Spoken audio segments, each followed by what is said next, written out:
everything, didn't I? Right, hello all you glorious people, and welcome to the second episode of my podcast, no longer called Tamara Talks.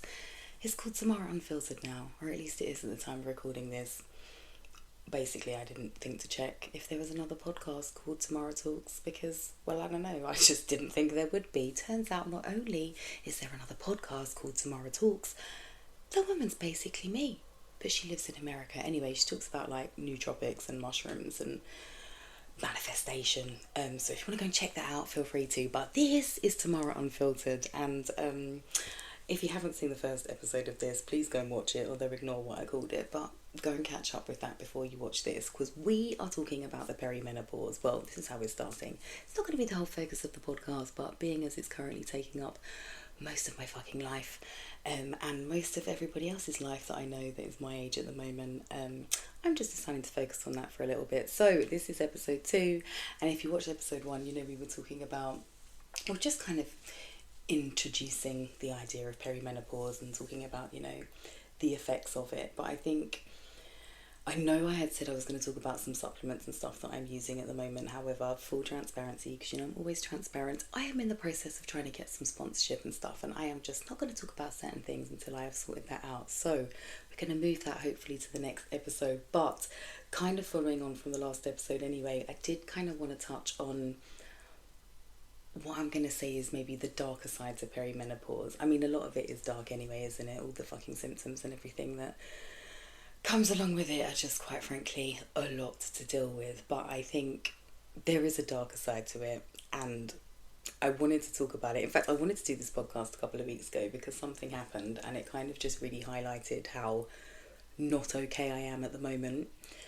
But there was a lot going on, I don't know, and I now have simmered down, and I honestly don't even want to tell this story, I'm not going to lie, but I'm going to tell this story because what I've realised with all of this is like sometimes you just feel a lot better when you know someone else is going through the kind of same shit you are. So I'm going to tell you some stories, but I just want to talk about the darker side to this because I think,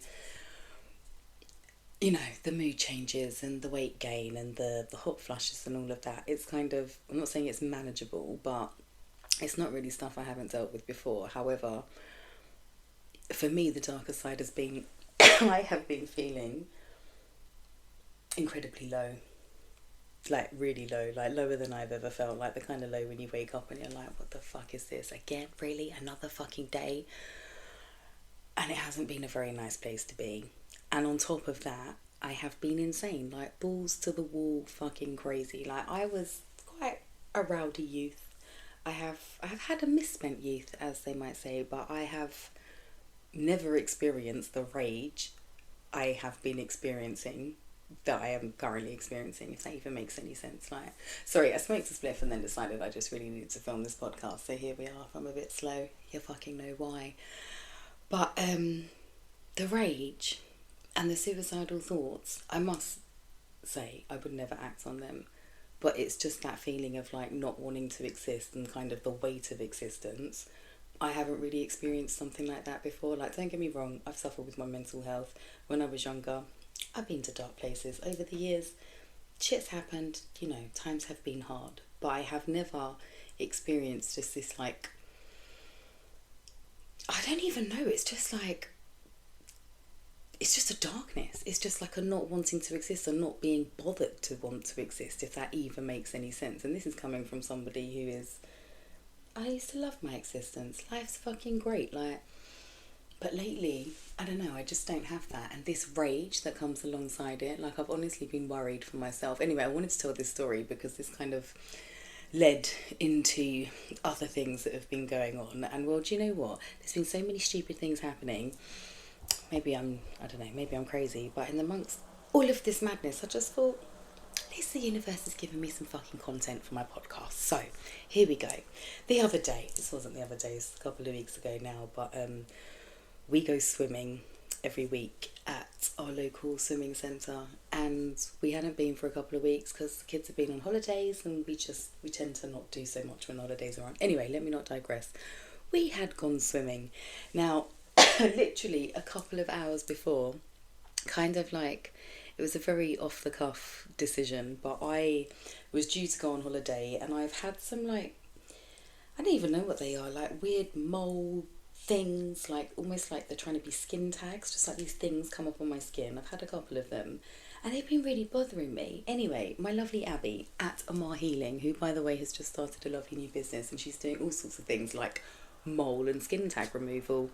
And anyway, so she said to me, look, you've got 2 weeks for your holiday, you can have this done sort of thing, but it needs to be done now. So I was like, fine. She come and did it. It was great. Took like 3 seconds. In fact, if you want anything like that removed, check her out, because it was such a quick process. And for me personally, I've got loads of moles and stuff over my skin. It's not the moles that bothered me. It was like the skin tags. Like, I'm a very touchy-feely person. I've got soft skin and these things were just bothering me. So it was more of a... It's because they were bothering me. Anyway, what was I saying? So I'd had these moles removed and then obviously couldn't get them wet. So I've still taken the boys swimming. Now I'm aware I'm still supposed to be in the swimming pool with them, but obviously I didn't get in the swimming pool because I can't get my moles wet. So I'm kind of like sat on the side and watching the kids. Guy's come up to me and he's just like, you can't sit on the side, like you have to be in the water with them. And I just said, look, I explained the situation with having the moles removed. I explained that they're all strong swimmers, because they are, you could kind of see them swimming. And I said, could I just kind of put my feet in the water, like stand on the steps and watch them? And he was like, yeah, that's fine. Anyway, so I walked around, stood by the steps, I must say. It wasn't actually on or in the steps, but I stood by the steps. He's come up to me again and he's like, no, you have to be in the water. And I was just like, look, I can get in ankle deep, but I can't go anymore. Is that okay? He was like, fine. Got in ankle deep. Next thing you know, he sent the manager to come and talk to me. Now, I obviously have not been in a good place lately, and the amount it takes to push me over the edge, let me just say, is not very fucking much. Anyway, so he sent this manager over to talk to me. I just kind of flipped my lid. I was like, she just said basically, like, you can't just stand there, like, you have to either be in the water or you have to leave, because they are, they have to be like, I have to be attending them in the water basically. Anyway, so I just started swearing. I'm using the C word, which I don't even mind the C word, but I don't use it around children. And when I tell you there was a group of mother and babies in the fucking pool while I'm having this bloody meltdown, I'm like, I want my money back. And then I was just like, we're fucking leaving. So we left and got dressed quickly. And as I walked out, now you know when you know you shouldn't be doing something, but like the rage just comes over you and you can't even stop it. I am really going to like say the rest of this, but just let you know, this was not me. I mean, maybe it was me, I don't know, but I just feel like the thing that came over me, like, I couldn't fucking control it. Anyway, so as we're leaving, I'm obviously in a fucking rage. And it wasn't really the money, because fair enough, it was only £20, but it was the principle. It's the way the man wants to speak to me. It's the way he couldn't just fucking tell me what he actually needed me to do. And then the way he couldn't actually just tell me I needed to leave. He had to go and get the fucking manager like I'm a fucking, I don't know, a problem. The whole thing just really pissed me off.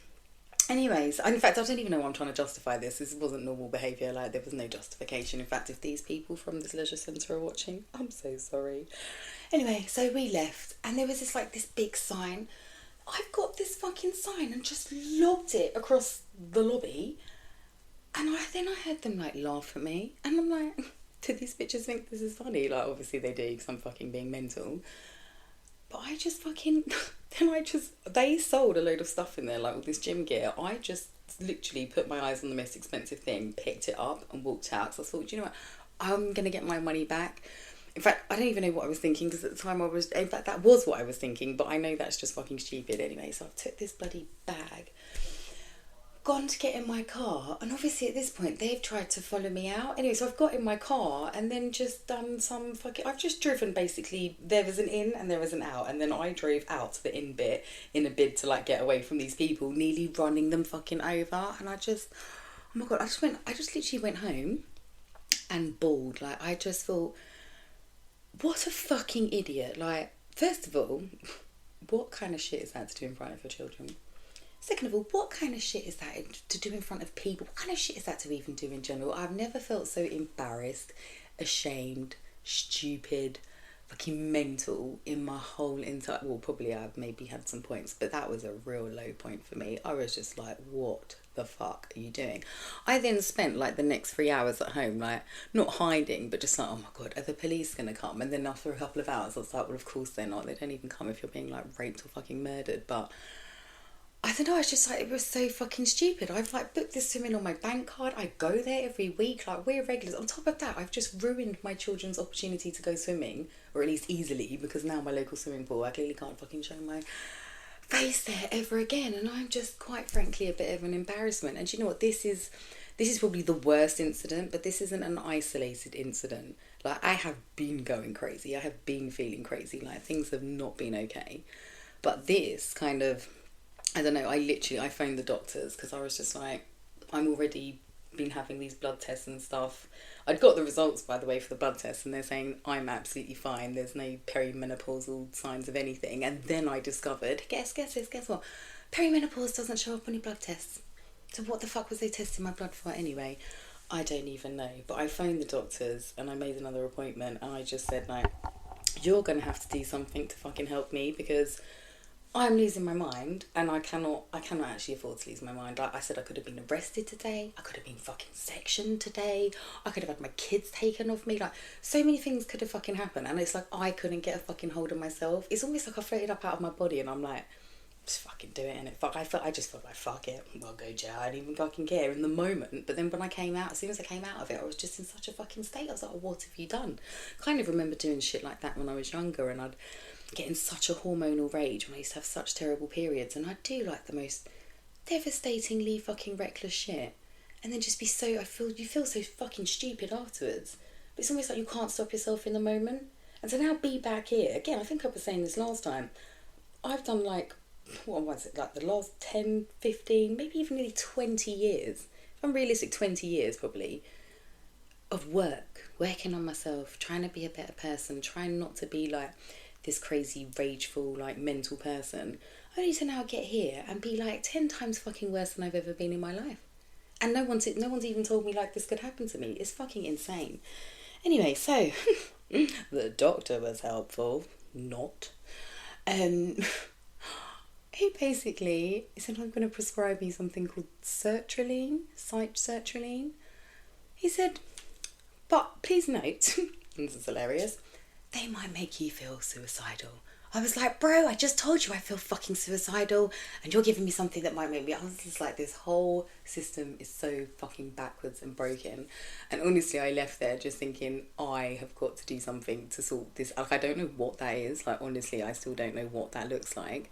But I just feel like we've got to help ourselves. We've got to do our own research. We've got to be our own medicine women. Like, we've got to learn to look after ourselves, because these people really don't give a shit.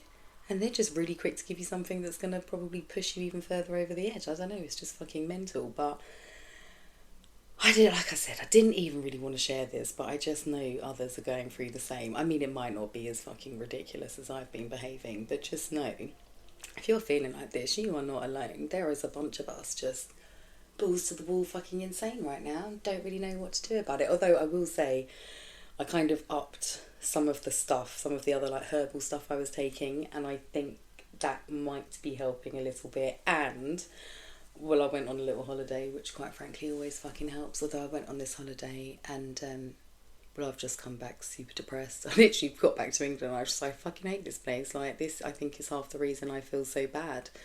I don't want to turn this into a bloody tinfoil hat rant, but the chemtrail situation, I think just the whole situation in the country right now is just very depressing and kind of just making us all feel shit. But I'm pretty sure it's the chemtrails. Like, I'm just becoming more and more convinced these chemtrails are sending us all insane.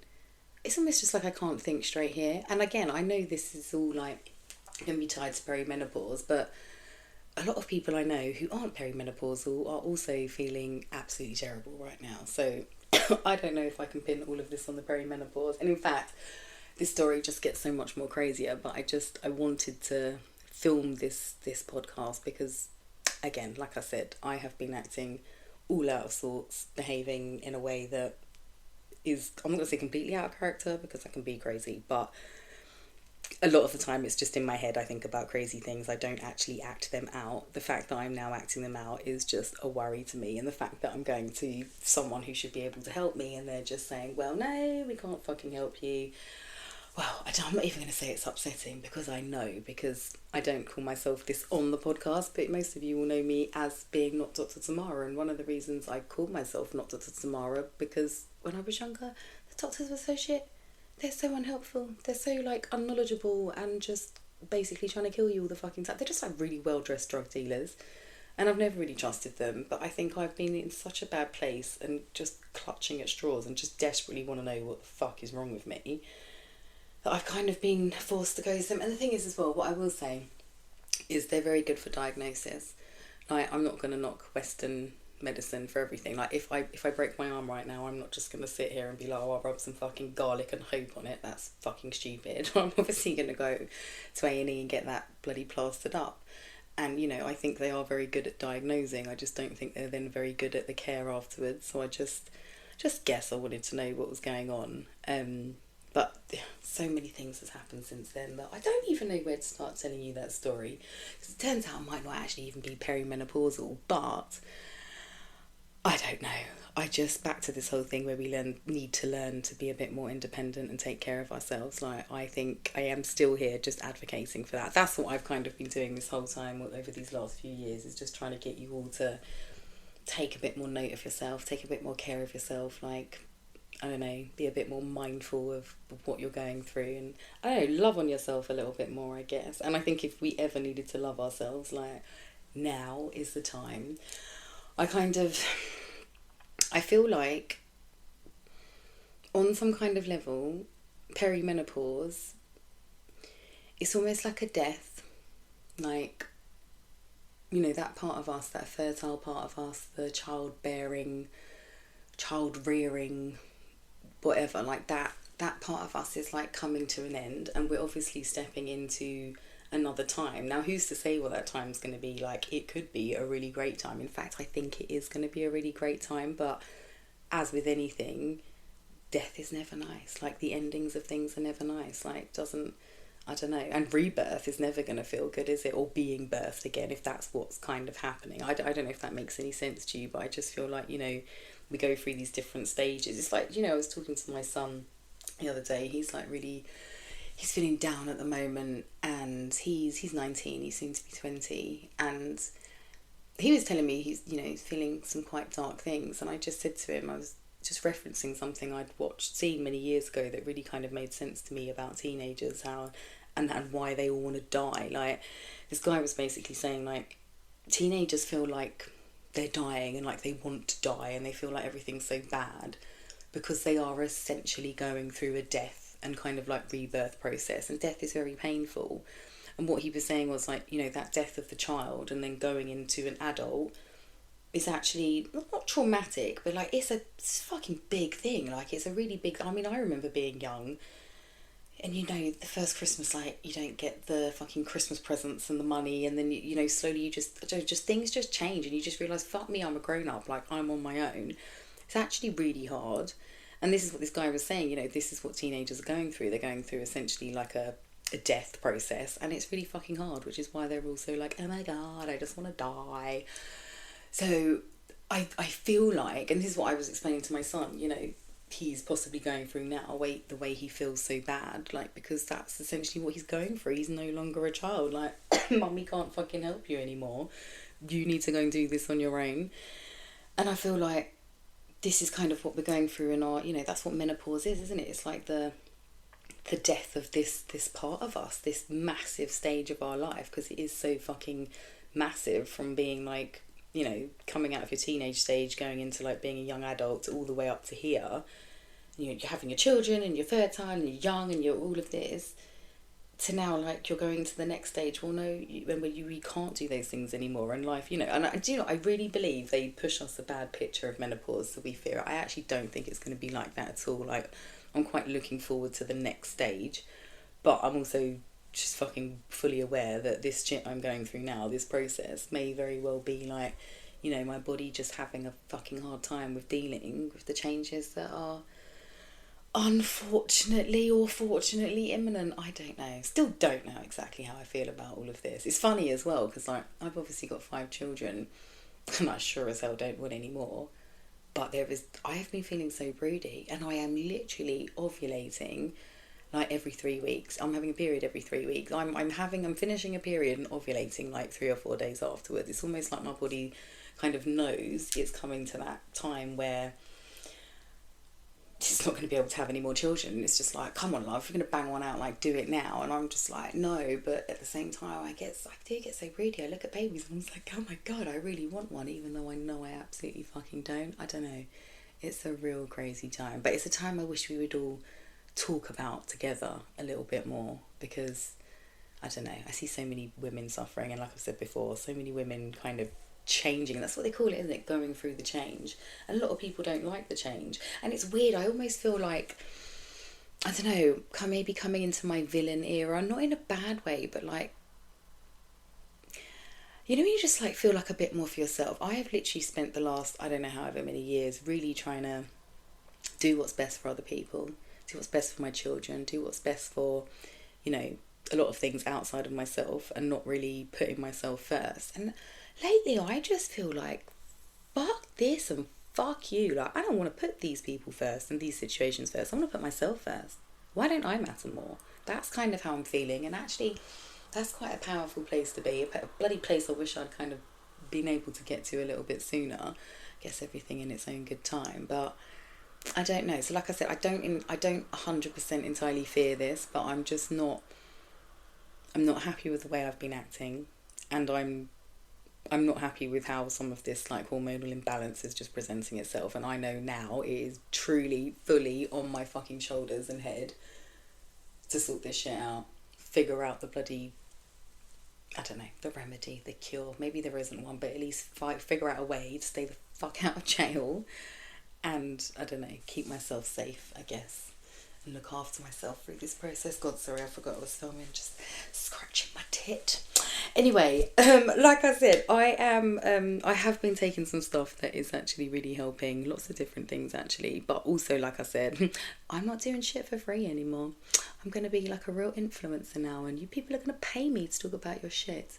Well, at least some of you people I'm going to talk about for free, because I really love you. But anyway, so like I said, I'm going to go over some of the stuff that's been helping. And I've actually had some weird shit going on, like that, like I had mentioned previously, like may not now even be the peri-menopause. And actually, do you know what I hope it is? Because the other shit that might be going on is just not very nice, quite frankly. But I'm not going to get into that in this episode, because, well, this I feel like has gone on long enough.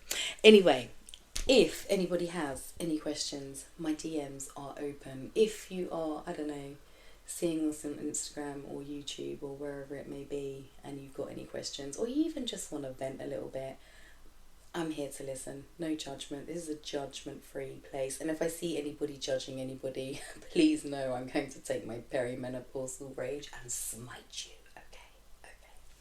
Anyway, this has been me. I am Tamara. This has been Tamara Unfiltered, because, well, I think that was a very appropriate name. And yeah, I will be back hopefully next week. Shit, I still haven't figured out where, I still haven't figured out if I'm going to be doing this weekly or monthly or bi-weekly, or I don't know. The amount of content I've got at the moment might be daily. But I'm going to figure that out, and I'm just going to say I'm going to see you soon. Thank you for listening. Thank you for subscribing, watching, liking, and all of that jazz. And I don't know, if you've got a friend who's been going through this shit, share this podcast with them, because the more of us who start talking about this and helping each other, the better. I love you guys. I will see you next time. Mwah.